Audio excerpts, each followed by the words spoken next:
Tappei has just released Arc 7 Chapter 61, and this video will be a summary of the chapter. I highly recommend you check my Arc 7 Chapter 60 summary.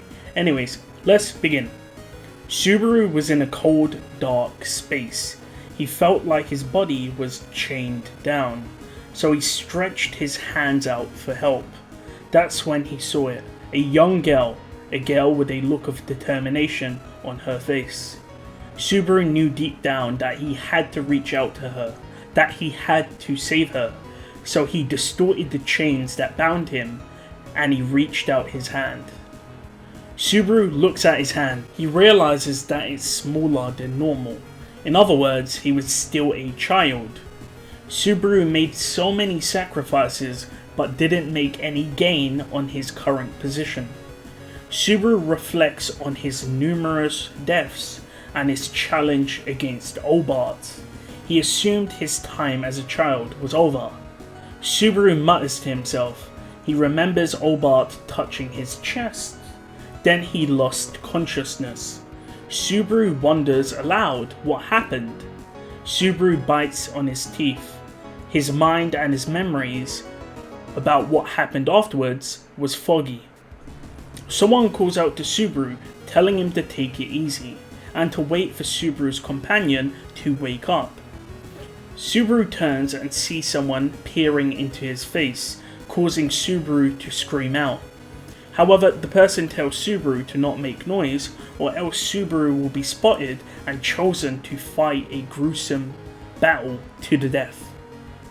Subaru questions the person, asking who he is, and Subaru then asks where they are. The person enjoys Subaru's question. We see that they have their hair in a ponytail and they wear a Japanese garb. The person states that Subaru had arrived on the Gladiator island of Guninhive and states that Subaru's eyes have a bad look. The young person acts in a theatrical manner, almost as if he was on a stage. And then he introduced himself as Cecilus Segment. Cecilus continues, stating that he is the Blue Lightning of Wallachia and that he is the star of the world. Subaru was shocked. The strongest person in Wallachia was a small boy, the same size as the current Subaru? Subaru thinks about his current state. His body was that of a 10-year-old. He was significantly weaker than normal, and not only that, his mental capabilities were lacking, hence why he struggled to come up with a strategy to beat Obart. However, he remembers the cheers of his friends in his mind, which allowed him to overcome the situation. Subaru almost wants to cry, but he stops. Subaru reflects on himself. He thinks about what he knows about Cecilus. The age of Cecilus wasn't mentioned. All he knew was that Cecilus was unpopular, which would make sense if he was a child. After all, Wallachia respect the strong. However, if the strongest person was a child, it would be hard for people to follow a child. Subaru looks at Cecilus and apologizes for neglecting him, and Cecilus states that he's usually ignored, so it's no worry. Subaru wants to talk to Cecilus, but Cecilus keeps interrupting Subaru, talking about his performance. However, Subaru just introduces himself as Natsuki Subaru. After all, he was no longer cross-dressing. He was no longer Natsumi Schwartz.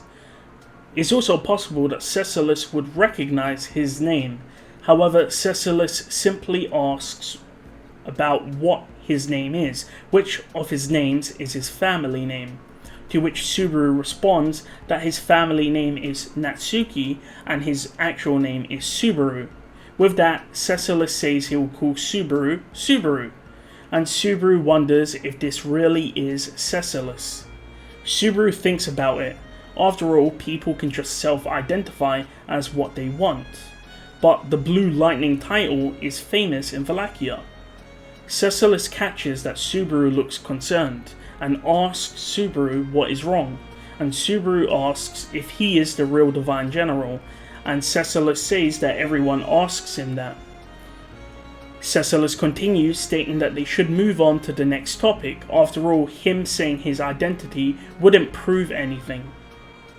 We see that they're in a dark room with cracked walls and a bed, if you can call it that, and Subaru calls Cecilus Ceci as a nickname. The reason why Subaru is calling Cecilus by a nickname is because he's unsure of the boy's true identity. However, Cecilus does seem happy as he's never been called a nickname before, and then Subaru asks if they are in Chaos Flame. However, Cecilus repeats that they are on the solitary island of Guninhive. Subaru thinks back and remembers that Aldebaran was located here, stating that it's a death game venue. Cecilus is confused with the words Subaru is using. By the way, just editor's note, I think Subaru said the words in English or something.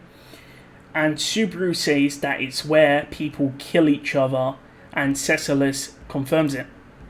Cecilus also goes on to say that people Subaru's age hardly come to the island, and when they do, they don't live long. Cecilus says that he expects a lot from Subaru, and Subaru gets angry and tries to explain that he was in Chaos Flame. But Cecilus doesn't really understand him. Either way, Cecilus gestures to the window, which has bars over it, and Subaru looks outside. What he sees is a giant lake which surrounds the entire island. Cecilus explains that you cannot escape the island as it's pretty much impenetrable and it's like a prison. There is one bridge, but it's a drawbridge and it's always raised. Despite the dire situation, Cecilus was very happy, and Subaru doesn't really understand why Cecilus is happy. Cecilus explains that it's the end of Act 1. After all, he was thrown into a death game venue, and now the story will move forward. Cecilus says that it's not funny to keep the main actor off stage. Subaru realizes that Cecilus has the brain of a storyteller. Cecilus explains that he was wandering about and the wind was guiding him in a specific direction, and then he saw Subaru on the shore. Cecilus states that he has good intuition and explains that him saving Subaru means that Subaru is favored by the world. Subaru then asks if he was alone, and Cecilus explains that Subaru was with a young girl the same size as him. The person's name that comes to Subaru's mouth is Lewis. However, Medium was also a child now. Subaru realizes if Lewis is here, they can use her ability to get off the island, and Subaru tells Cecilus they need to leave. Cecilus says that Subaru is ambitious, but only one person has escaped the island before, and then Subaru says that him and his companion will be person number 2 and 3 to escape the island. Cecilus and Subaru walk to the healing room. Cecilus explains that this is the corpse room. This is where people who get injured in the arena go, and then he goes on to explain that they don't really have any magic healers. And of course Subaru realizes that this was why Rem was so sort of valuable as a person, because Rem had healing magic. Cecilus explains that the girl Subaru brought was very weak and therefore she was in the healing room. They open the door and are introduced to a pungent and unhygienic odor.